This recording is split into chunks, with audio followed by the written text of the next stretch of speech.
Girl, I wanna be your owner.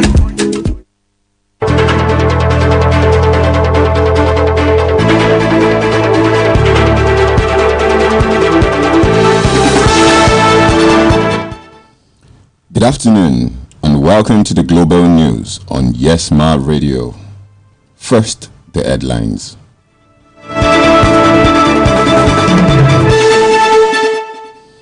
Buhari fair to Southeast despite low 2015-2019 votes, says Adeshina. Panel questions EFCC chiefs as Magu's probe and detention continues. Lagos lawmaker Tunde Braimo dies. And on the foreign scene, Biden challenges Trump with Buy American economic plan. And sports, Super Eagles star delighted to win Czech First League title with Slavia Prague.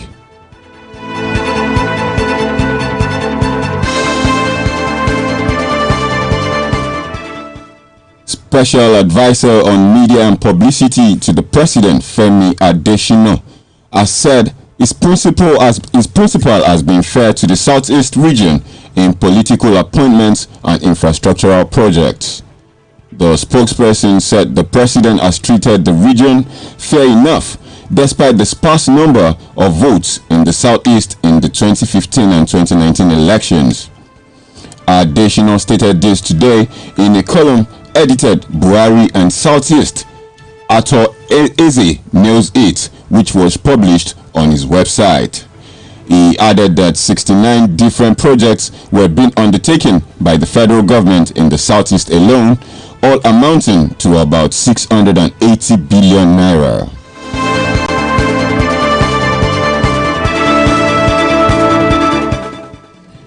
The presidential panel investigating allegations of corruption leveled against the suspended acting chairman of the Economic and Financial Crimes Commission, Ibrahim Magu, yesterday quizzed the EFCC secretary, Olanipekun Olukoyede, and some directors of the commission. It was gathered that the EFCC officials were asked questions about the allegation of diversion of recovered funds leveled against Magu. It was learnt that the top officials of the EFCC were invited to either corroborate or fault some explanations Magu had made before the panel. The suspended EFCC boss has been in the police detention since Monday when he was arrested in front of the old EFCC headquarters on Formella Street, Wuse 2, Abuja, and forced to appear before the presidential panel at its sitting in the old banquet hall of the presidential villa, Abuja. The EFCC boss was asked to respond to 22 allegations leveled against him by the Attorney General of the Federation and Minister of Justice, Abubakar Malami San, in his memo to the President, Major General Muhammadu Buhari. Besides alleged diversion of recovered loot, Magu was accused of selling or mysteriously releasing about 157 oil tankers seized in Port Harcourt without following due process. Also, a report by the Auditor General of the Federation last year alleged that about 13.96 billion naira recorded as salaries and wages in the consolidated financial statement of the EFCC were not in the anti-graft agency's trial balance submitted for reconciliation. And on Thursday, Magu spent 12 hours before the presidential panel.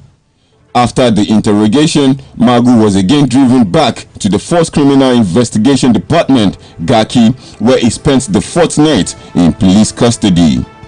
Magu arrived at the Aso Villa Banquet Hall as early as 8 p.m. according to his lawyer, Tosin Ojaomo.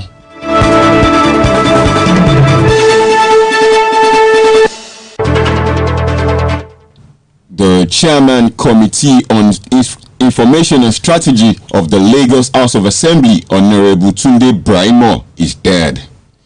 Braimo, who represented Kosofe Constituency 2 at the Lagos State House of Assembly, was an eloquent lawmaker. Although the Lagos Assembly is yet to come out with an official statement on its debt and its cost, and there were speculations within the assembly, especially among the lawmakers, of complications arising from COVID-19. Some of the lawmakers who spoke on condition of anonymity said his death is a rude shock. And according to one of the lawmakers, the late Braimo was a very cautious individual whose loss made him sleepless. And announcing his death this morning in a statement, the mayoress of Ikosi Isheri Local Council Development Authority, Princess Samiat Abolanle Bada, said, "Kosofe politics without you is a cold world of ice, freezing me to death like fish stuck naked."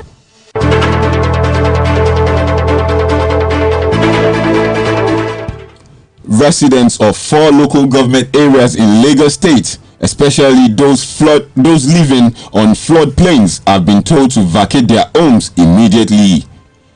Those in 15 other councils also got the warning.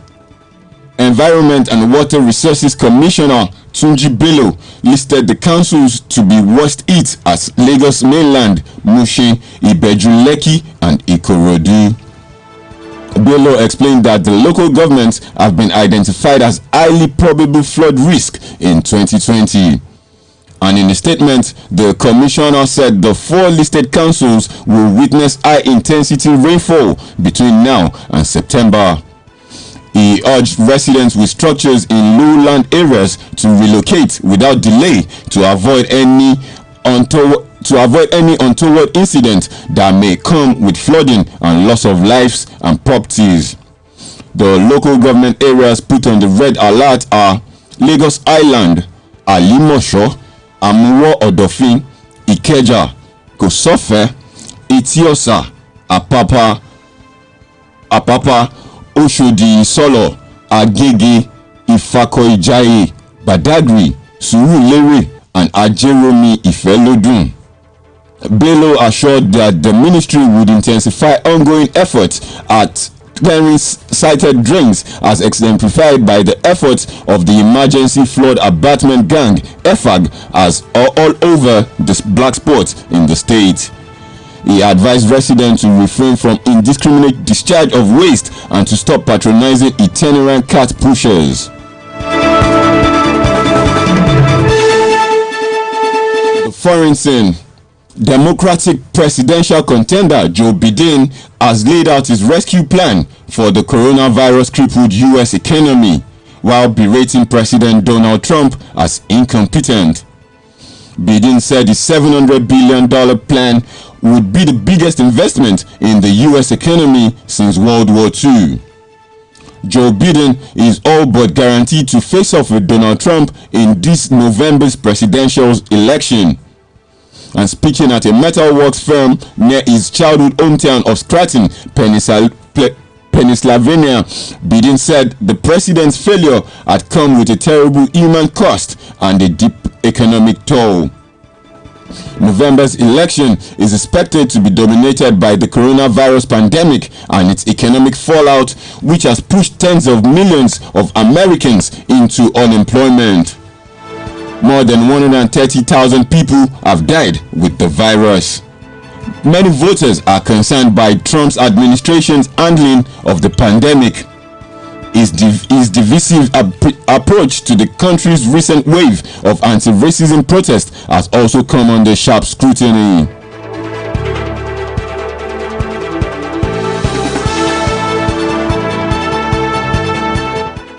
Now, sports stories.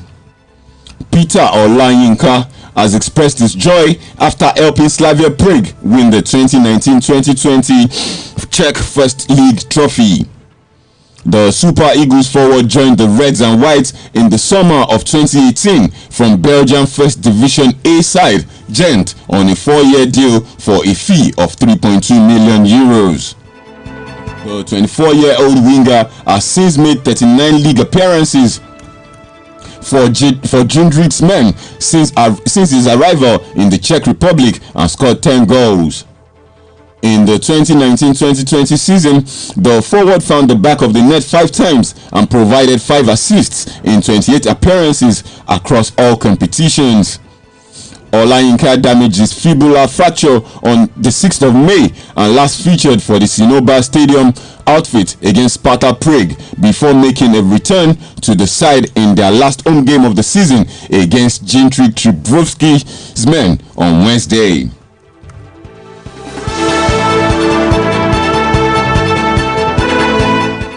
And that wraps up the news, but before I leave, the recap of the stories. Buhari fair to Southeast despite low 2015-2019 votes, says Adesina. Panel questions EFCC chiefs as Magus probe and detention continues. Lagos lawmaker Tunde Braimo dies. And on the foreign scene, Joe Biden challenges Trump with Buy American economic plan. And on sports, Super Eagle star delighted to win Czech First League title with Slavia Prague. The news was produced and edited by Olatunde Idowu, and you can watch us on social media platform at Yes Media Academy Radio. The news was brought to your hearing by Okpe Adeleke. Many thanks for staying with us.